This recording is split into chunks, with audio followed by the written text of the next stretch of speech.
नमस्ते दोस्तों, मैं हूं डॉक्टर देवेंद्र धवन। क्या आप जानते हैं कि भारत विश्व में चौथा ऐसा देश है जिसके पास मिसाइल के द्वारा अंतरिक्ष में चक्कर काट रहे सैटेलाइट को नष्ट करने की क्षमता है। जी हां, भारत ने 27 मार्च 2019 को ये परीक्षण किया था और भारत की ये जो एंटी सैटेलाइट मिसाइल है, इसका जो निर्माण और परीक्षण है ये DRDO और इसरो के द्वारा संयुक्त रूप से किया गया था। और इसके बाद भारत के प्रधानमंत्री ने स्वयं इसकी घोषणा की थी। आप देख सकते हैं, कुछ ही समय पूर्व हमारे वैज्ञानिकों ने अंतरिक्ष में, स्पेस में 300 किलोमीटर दूर LEO, लो अर्थ ऑर्बिट में एक लाइव सैटेलाइट को मार गिराया है। आखिर भारत को एंटी सैटेलाइट मिसाइल बनाने की आवश्यकता क्यों पड़ी, जबकि भारत पहले इसका विरोधी था? तो इसके कारणों में प्रमुख कारण है चीन। चीन ने वर्ष 2007 में एंटी सैटेलाइट मिसाइल का परीक्षण किया था और उसकी जो है विश्व भर में आलोचना हुई थी। स्वयं भारत ने भी चीन की आलोचना की थी, क्योंकि इस प्रकार के परीक्षण से बाहरी अंतरिक्ष के क्षेत्र में हथियारों की तैनाती को बल मिल सकता है। चीन के परीक्षण के बाद अमेरिका ने भी परीक्षण किया और इसके उपरांत चीन ने एक बार फिर गुप्त रूप से भी परीक्षण किया।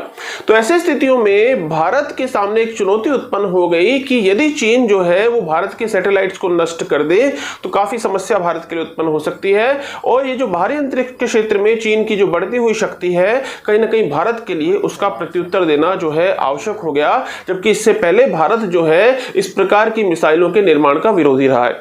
अमेरिका और रशिया तो 1960 और 70 के दशक से लगातार इस प्रकार के परीक्षण करते आ रहे हैं और तीसरा देश जो है वो चीन बना, जिसके पास इस प्रकार की कैपेसिटी थी। तो आखिर में भारत ने जो है एक जो है बहुत ही महत्वपूर्ण निर्णय लिया, क्योंकि भारत को मालूम था कि इस निर्णय की, इस मिसाइल परीक्षण की विश्व में आलोचना भी हो सकती है।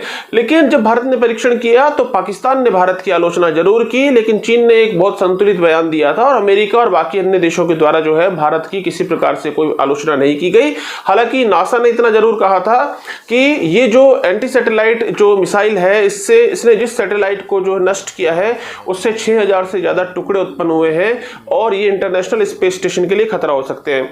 हालांकि उसके जवाब में भारत के विशेषज्ञों का कहना था कि अमेरिका तो बहुत लंबे समय से इस प्रकार के परीक्षण करता आ रहा है और ये तो इस प्रकार की बात हुई कि सो चूहे खाकर और बिल्ली चली हज को। इस प्रकार की ये बात हुई कि अब आप हमें समझा रहे हो, जबकि हमने तो पहला इस प्रकार का परीक्षण किया है।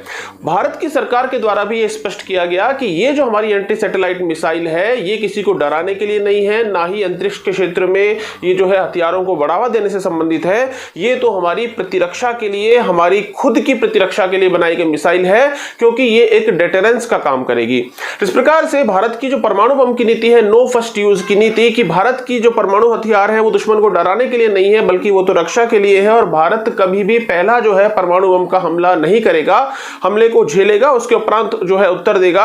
उसी प्रकार से एंटी सैटेलाइट मिसाइल जो है ये एक डेटरेंस का काम करेगी कि यदि दुश्मन हमारे सैटेलाइट को नष्ट करने की कोशिश करता है तो हम भी उनके बहुत सारे सैटेलाइट्स को बहुत ही कम समय में, 1 मिनट से भी कम समय में उनको नष्ट कर सकते हैं। तो डेटरेंस के लिए भारत ने अपनी मिसाइल बनाई थी और इसके लिए DRDO और इसरो पर भारत के जो हमारे सभी देशवासियों को गर्व होना चाहिए। और आप कमेंट बॉक्स में जय हिंद जरूर लिखें DRDO और इसरो के सम्मान में। तो यदि आप भारत के हथियारों और मिसाइलों से संबंधित और वीडियो भी देखना चाहते हैं तो ये डिफेंस वाली प्लेलिस्ट को आप क्लिक करके उन्हें देख सकते हैं।